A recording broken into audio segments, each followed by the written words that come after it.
Did you know that Oregon is running out of water? When you think of Oregon, you probably think of something like this. But believe it or not, Oregon's water supply is becoming increasingly under threat due to climate change. Unlike most other states, Oregon hasn't experienced any significant changes in annual precipitation due to climate change, but it has experienced temperature changes.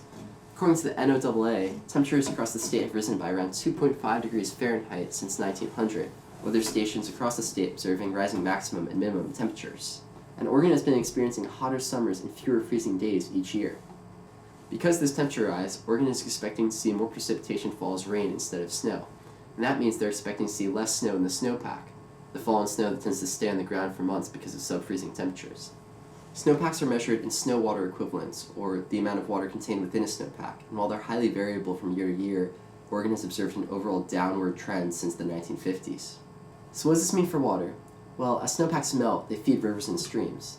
As snowpacks become smaller, there will be less water running through those rivers and streams in the late spring and summer.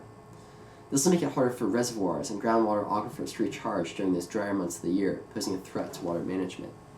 Increasing temperatures and smaller snowpacks have already been causing problems. 6 of the past 10 years have been some of the driest the state has seen. In 2021, about 100 wells went dry in southern Oregon, leaving residents without water. And in 2015, drought cost hundreds of millions of dollars in crop losses. Of course, water isn't only necessary for drinking and agriculture, but also for wildfire prevention. Oregon has observed some pretty destructive fires over the years, and the combination of drier summers, rising temperatures, and earlier melting of the snowpack is projected to increase their frequency and severity.